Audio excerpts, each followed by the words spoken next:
Jaya Radha Madhava Kunja Bihari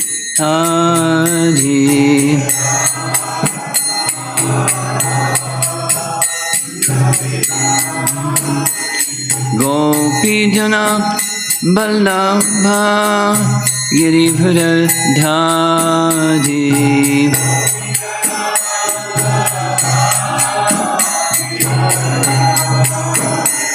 Gopi Jana Vallabha Giridhari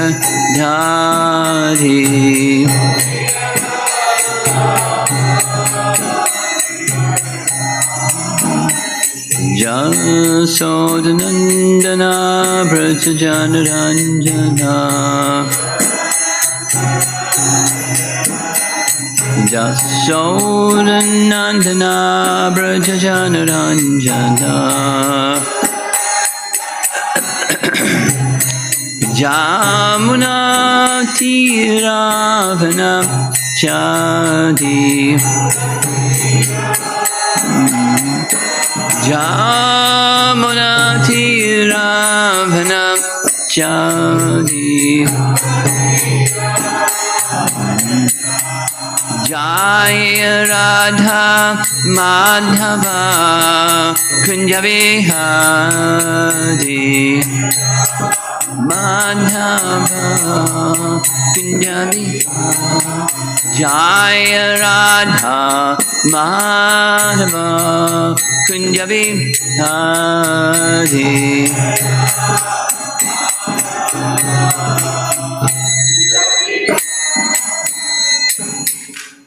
Jaya Vishnupad Paramahansa Parividakarja Astatarasata Srimad His Divine Grace A.C. Bhaktivedanta Swami Srila Prabhupada Ki Ananta Koti Vaishnava Vrinda Ki Rantaraj Srimad Bhagavatam Ki Gaura Premanandi 54? 55. Om Namo Bhagavate Vasudevaya Om Namo Bhagavate Vasudevaya Om Namo Bhagavate Vasudevaya Narayanam Namaskritya Naram Chaiva Narottamam Devim Saraswatim Vyasam Tato Jayam Udirayat. Canto 3, Chapter 23, Text 55. Sangoya Samsriter Hetur Asatso Vihitodhyaya Saeva Sadhushu Krito Niksangatvaya Kalpate Sangoyat Sangshatir Hetur Asato Vihito Dhiyam Saeva Sadhushu Krito Niksangatvaya Kalpate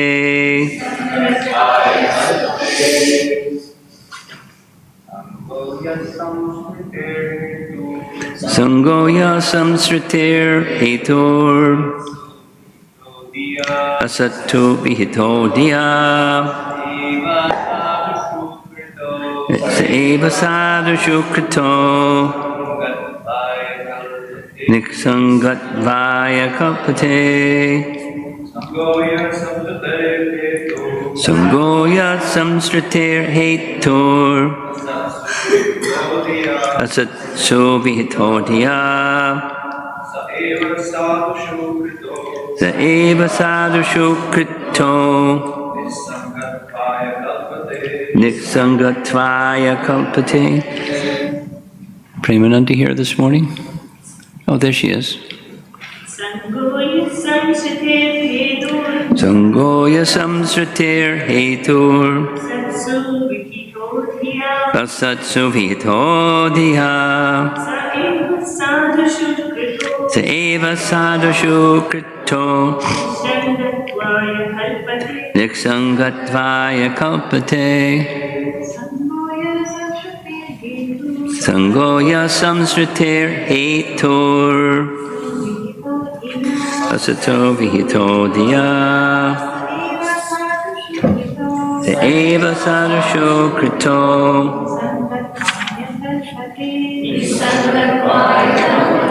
Association for sense gratification is certainly the path of bondage, but the same type of association performed with a saintly person leads to the path of liberation, even if performed without knowledge. Purport by Srila Prabhupada. The association of a saintly person in any way bears the same result. For example, Lord Krishna met many kinds of living entities, and some treated him as an enemy, and some treated him as an agent for sense gratification. It is generally said that the gopis were attached to Krishna for sense attractions, and yet they became first-class devotees of the Lord. Kamsa, Shishupal, Dantavakra, and other demons, however, were related to Krishna as enemies. But whether they were associated with Krishna as enemies or for sense gratification out of fear, or as pure devotees, they all got liberation. That is the result of association with the Lord, even if one does not understand who he is. The results have the same efficacy. Association with a great saintly person also results in liberation, just as whether one goes toward fire knowingly or unknowingly, the fire will make one warm. Devahuti expressed her gratefulness. For although she wanted to associate with Karmamuni only for sense gratification, because he was spiritually great, she was sure to be liberated by his benediction.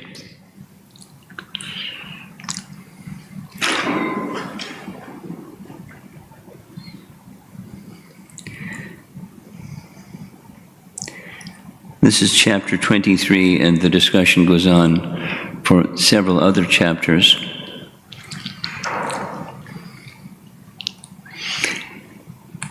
The essence of Lord Kapila Dev's teachings is devotional service. He is known for his teaching Sankhya. And the result of Sankhya is devotional service. So he's teaching devotional service because he's an incarnation of Lord Vishnu, who may specialize in this branch of knowledge or that branch of knowledge or something. And this branch, that branch have one purpose: to know Krishna. The purpose of the Vedas is to know Krishna, and the main ways to know Krishna is devotional service. So he's teaching devotional service through the branch of knowledge called Sankhya. And so there's a lot of Sankhya in his teachings because he teaches Sankhya.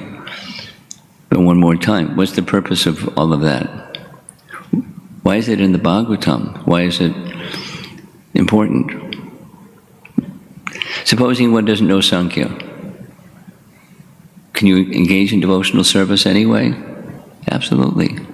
Supposing you know Sankhya, does that mean you can't engage in devotional service because you're too much in the theoretical and what's the categories of matter, and you're absorbed in the categories of matter, and so you can't see spirit, and so you can't be a devotee? Or your devotion is impeded because you know too much about matter? That's not the purpose of Sankhya. It's not a make it or break it teaching. It's there because it's part of the totality of everything. And she, Devahuti, wants to know her destination and so forth. So here, this chapter is her lamentation. This is towards the end of the chapter. And she's lamenting on the one hand and extolling on the other hand. Too much attachment for her husband. Now, the purport is indicating a statement that indicates she's not a pure devotee. And specifically, she's attached to sense enjoyment with her husband, who's no longer there. And though the lamentation is he can't enjoy that sense enjoyment anymore because he's gone. He didn't die, he left. Because, anyway, for the reasons mentioned previously, he left because he was just doing a service requested of him by his father. Lord Brahma asked, please help. Please create praja that can populate this universe I just built, my dear son. So he's obliged to his father, and he performed this service. To perform the service, he required a qualified wife. The qualified wife, Lord Vishnu said, would come in 2 days, and she came, Swayambhuva Manu's daughter. And voila, just say yes. Pretty simple. So 9 daughters and 1 son. 1 son is giving her shelter. So the lamentation, the title of the chapter is Devahuti's Lamentation. She's lamenting that as if she was a worldly person, lamenting that too much attached to sense enjoyment. And I'm lamenting because I was too much attached to sense enjoyment, and now that sense enjoyment isn't there, so I'm lamenting because it's not there. As if she's an ordinary person. We discussed this. We'll say it again. When someone becomes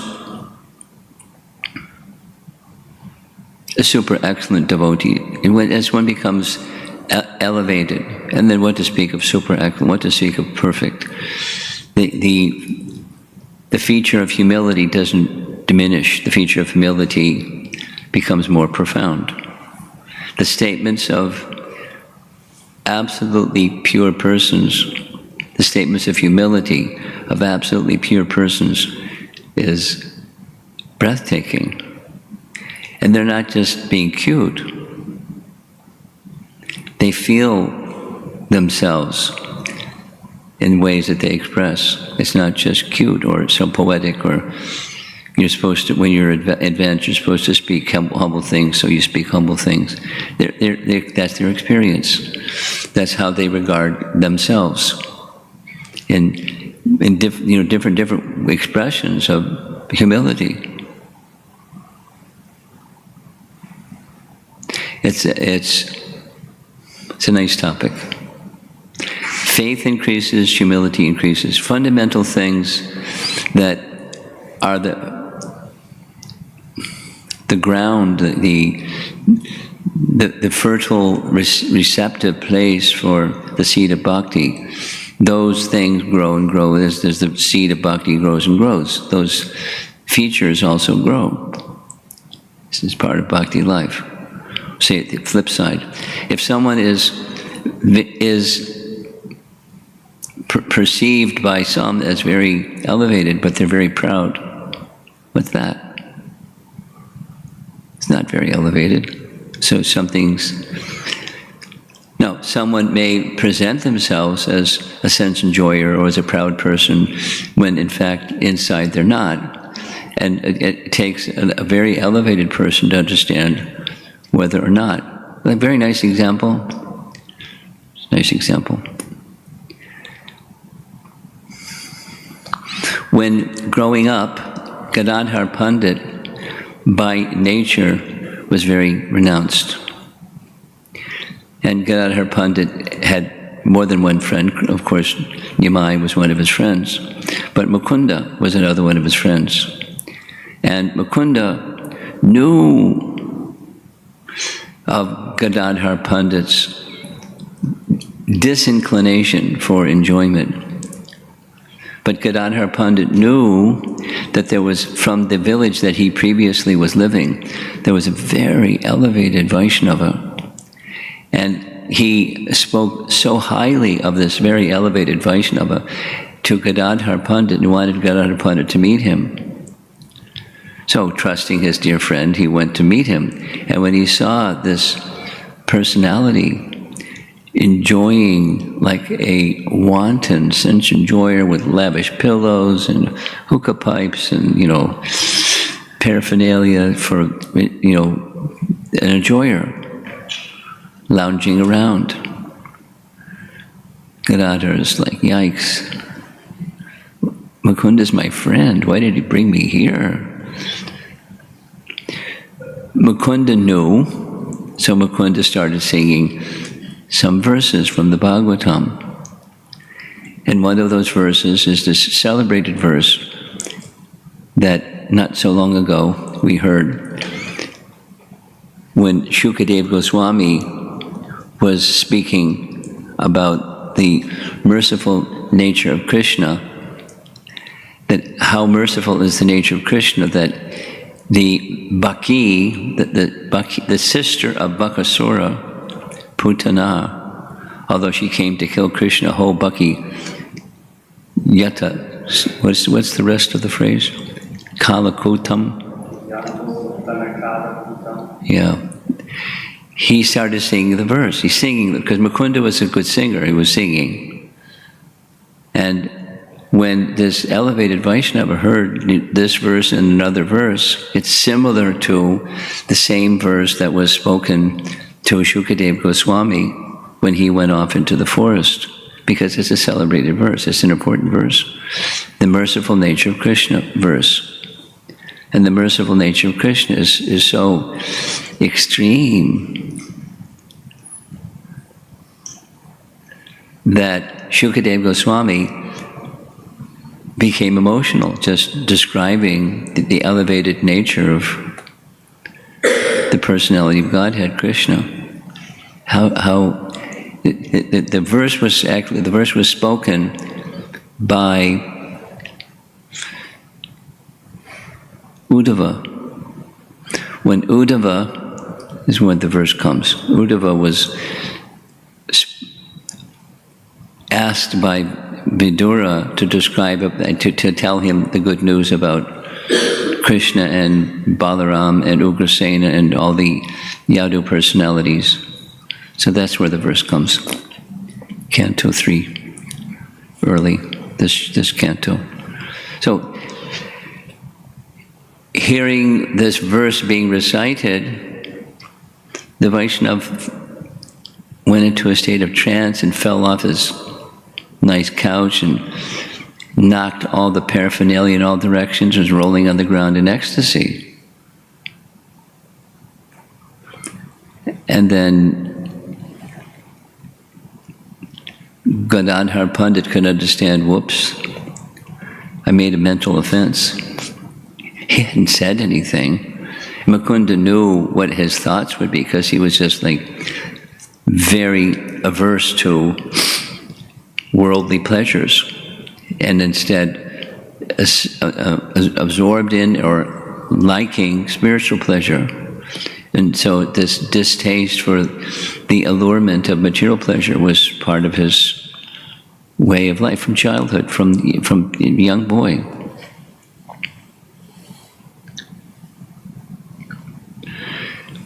So sometimes, the point is, sometimes devotees conceal their actual position purposefully so that they don't get honor and fame and distinction and all those things that one can indulge in if you receive them. There's so many nice examples. Another nice example is Gopal Bhatta Goswami, who compiled two of the very celebrated literatures in our Gaudiya Vaishnava tradition, gave the manuscript to somebody else with one request, or two requests: make it, publish or organize it in such a way that the world can see it, and don't mention my name. He wanted this, he didn't want fanfare. I've mentioned, here's one more, a more contemporary. I've shared this many times, but it made a big impression. Jamuna Dasi, Prabhupada disciple, described an experience that she had in their exchange with George Harrison. George Harrison really liked her singing voice. And he liked her singing voice so much, he said, if you want, I can make you famous. I know how to do it. It's okay, it's okay, it's okay. And she said, she told me, let me think about it. And then her reply the next day was, no thanks, I don't want that lifestyle. I don't want glamour and glitz and what goes with the lifestyle. Because part of the thing is show business and profile and dressing and decorating and, thising and thating. So he suggested, very well, then let's make a recording. So they made a recording, and at that time it was the marketing was different. It was a 45 RPM. On one side is the Radha Krishna Temple album singing standard songs, and the other side was the Hare Krishna mantra. And the Hare Krishna mantra became #1 selling. So sometimes devotees don't want. And if it appears that some devotee wants, then there's a purpose behind it. Like Prabhupada would sometimes dress fancy, or Bhaktitirtha Swami would sometimes dress like, whoa. I was visiting in Washington. They invited me to go to the Institute House in Washington, D.C., because he had one in Gitanagari and one. I had never been to the one in Washington. So the devotee, Madhvacharya Prabhu, took me upstairs to his room. He introduced me to his deities, he introduced me to his wardrobe room. And like so many costumes.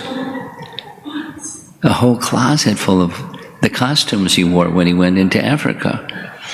Different hats and different coats and different thises and that's and glitzy like a king. For preaching. It wasn't him. But, it worked. So when he came, he was treated like a king. And then when he spoke about Krishna, the king's speaking about Krishna. He was, a brilliant person. Anyway, sometimes people do like that purposefully. But there's other examples. I don't need to go into other examples, contemporary examples, because it helps people. So there are some things, some decisions are made. Anyway, back to Devahuti. Devahuti, being an advanced Vaishnavi, she's not thinking highly of herself. She's deprecating herself. She's not like wallowing in sadness and moroseness and low self-esteem, as they say. She just was very humble. And there's lamentation is a transcendental lamentation. She's looking to her son, or the son of her husband and her, to lift her. That's the sadhu sangha that she now has, and she's lamenting the sadhu sangha that she lost. And the teaching that we're supposed to receive from this section is sadhu sangha, even unknowingly, or even momentarily, or modestly, or whatever, it has great spiritual benefit. And in the purport, back and forth a few times, whether one is approaching Krishna for one's own, apparently, one's own pleasure, or approaching Krishna out of enmity. Both looks like something material. Now, the gopis weren't on the material platform, but some persons think they're lusty, and sometimes that term is used, and then comes this topic that was discussed yesterday, how to engage these lower natures in Krishna's service. The lower nature in Krishna's service wasn't the gopis. Sorry, but sometimes it's spoken like that, as if looking so much like lusty affairs. No one could make an argument. There are sometimes Vaishnavas make the argument, their lust became purified. Or they had no material lust, their lust was a transcendental lust. Either way, you look at it, as this purport is presenting, you contact the Supreme Pure, you become pure. Just by touch. Just by touch, just by seeing. Just even for a moment. In these two celebrated pastimes in the Bhagavatam, Prahlad Maharaj and Dhruva Maharaj, both circumstances, the Lord just touched Dhruva or touched Prahlad and completely transformed. Completely transformed. And many examples from Scripture of just the touch of the personality of Godhead. And the touch of the personality of Godhead under the chin of Kubja purified Kubja. He accepted the service that she rendered, and his just boop, same fingers that chopped the head of the washerman lifted the chin of Kubja and not only made her straight, but made her pure. Just touch. And seeing, her seeing was, she was seeing. What was her qualification to see? Like the discussion yesterday, what qualifications do the demigods have to see the pastimes? The rasa dance. Who gets to see the rasa dance? Demigods get to see. And what do they see? Not the same thing that our great acharyas see just with their ears, the transcendental activities. It's amazing, amazing. Krishna divided himself into so many Krishnas. Now, I don't know, I'm not familiar, if they saw so many Krishnas dancing with so many gopis. So many Krishnas in Dwarka expanding simultaneously, doing different things at the same time, at different times of the day. So the inconceivable potencies of Krishna can be experienced by Narada visiting Dwarka, and then the demigod. So the effect of their seeing isn't the same as Narada's effect of seeing the same.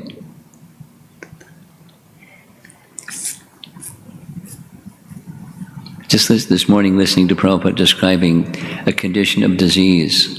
I'm going to end with this.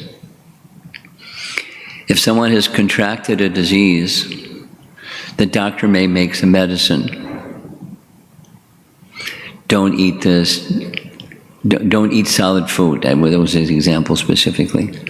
And if the patient, and take such and such medicine.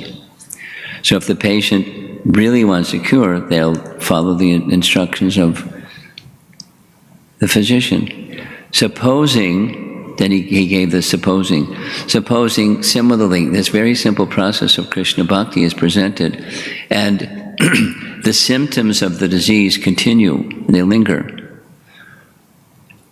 So how do you process that? And the answer to Prabhupada, he asked the question, some people may ask, and he answered the question, sometimes the disease is very severe. One person's disease condition is more severe, deeply rooted, and it may take more time. But it's not the error or the shortcoming of the physician or the medicine.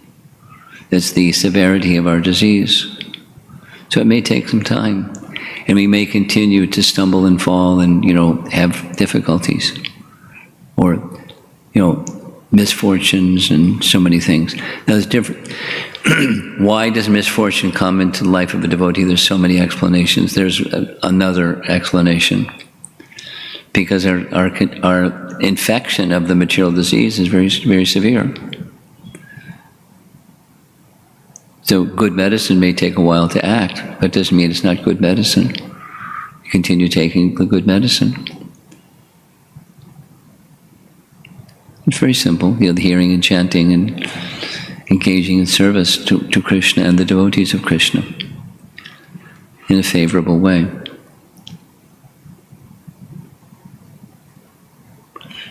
Okay, so that's it, the Devahuti's lamentation and the potency of sadhu sangha.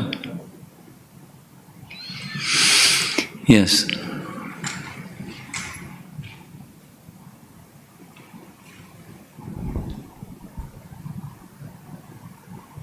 It was very endearing to hear about Devahuti's humility and your elaboration of it.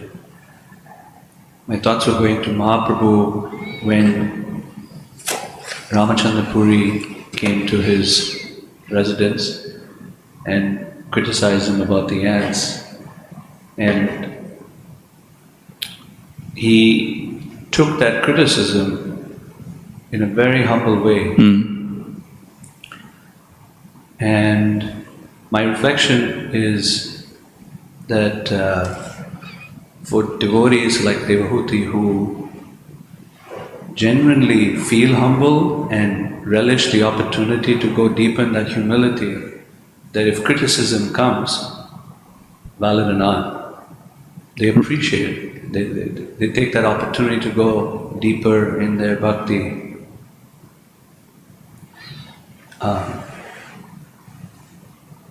Is that an accurate statement? Yeah. At different times, for different persons, or different times for the same person, there can be different responses. You know, because such, just leave it alone, it's okay, thank you. Such persons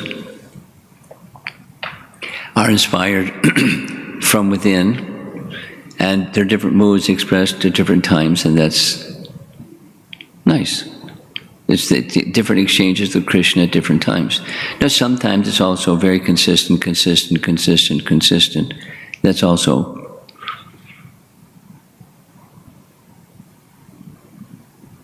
Maharaj, second question, and this is more, I remember when I was studying this section of the Bhagavatam that I had this thought, when I read this verse specifically, that sometimes persons approach the spiritual leader, master, with looking for some kind of material, solace, because the spiritual guide is like a father figure for them that they probably never had in their life. And so, something I've heard Krishna Leela Mataji, this is somewhat of a psychological bent, but I've heard her say, we avoid trying to look at the spiritual master as one's sort of lost material father. As one's what? Lost material father. Oh, okay. Meaning making projections of expectation. Yes, Maharaj. So, thank you for articulating that way. So, yet this verse is saying that it doesn't matter, even if you come with that kind of projection and expectation, the sadhu's association can be very beneficial.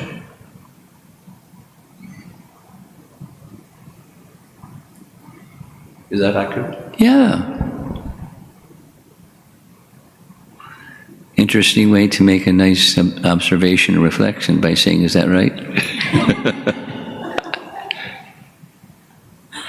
And then comes a phrase that I like to and use a lot is, however, when you take shelter of Krishna, please understand it's on his terms, not your terms. Because when projections are there and the projection of expectation isn't met, there's some disappointment or frustration, and then comes with that negative emotion comes other things, behaviors or speech or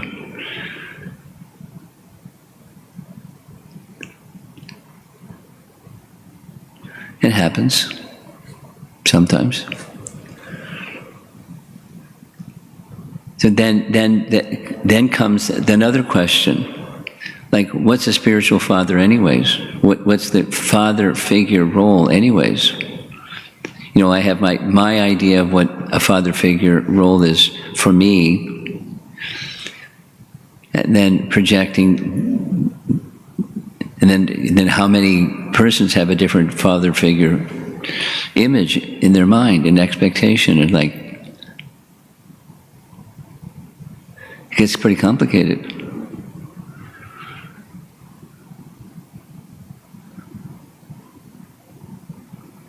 This is the head wobble. Okay, someone else? Couple questions, Guru. In the translation, there was the phrase "same result," and then in the purport, Prabhupada used the phrase "same efficacy."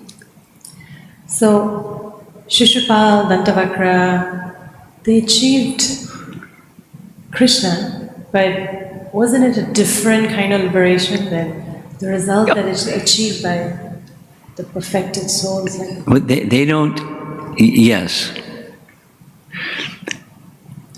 However, the nature, distinct from other avatars, the nature of Krishna is that they get to the superlative consequence even if they approach with the wrong mood or wrong purpose. So is their destination the same or different from, let's say, the cowherd boys who eventually get old and pass on, you know, but their bodies are fully spiritual, so we can't really compare. They have spiritual bodies.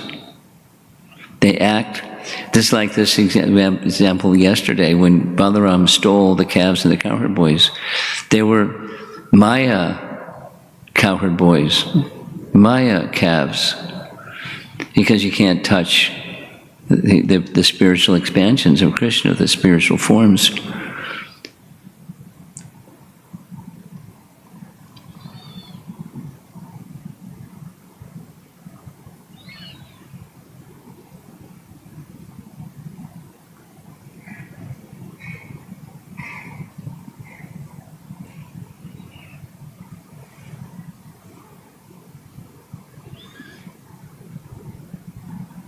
In the description of Pundarik Hridayanidhi, I can understand the lush, the soft pillows and the... I'm just curious about the hookah pipes. That's intoxication. That's a no-no. Yeah. Well, who knows if it was just sitting there, if you used it or something.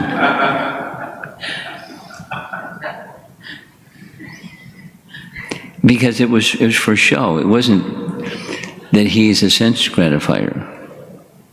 Soft pillows and the whole other set of things, paraphernalia. Fine linens and silk and gorgeous garments and ornaments, and that's sense gratification. But it's a show. It's not sense gratification. It's to deflect attention. Pundarik Hridayanidhi is a great Vaishnava. Now,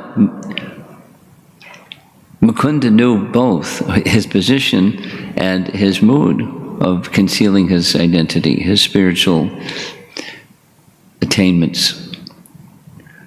And he knew how that was going to strike Gadadhar Pandit, so he knew what to do. His singing.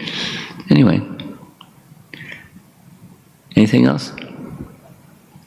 Anybody have anything in the back? Hare Krishna, Guru Maharaj. The lamentation of Devahuti is transcendental. But the word sense gratification. But what? Sense gratification word used over here. Several times. Yeah, I'm just curious to know why the word used over here. Because she was feeling like that. That wasn't her. Pundarik Vidanidhi was in a different mood, and Devahuti is in a different mood, and she's thinking, oh, mundane, me.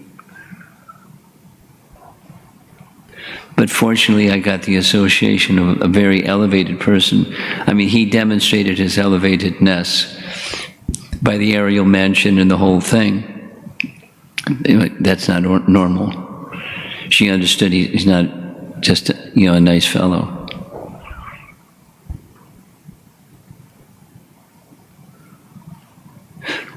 But she was deprecating herself or admonishing herself or thinking, humbly about herself that her attraction was sense gratification.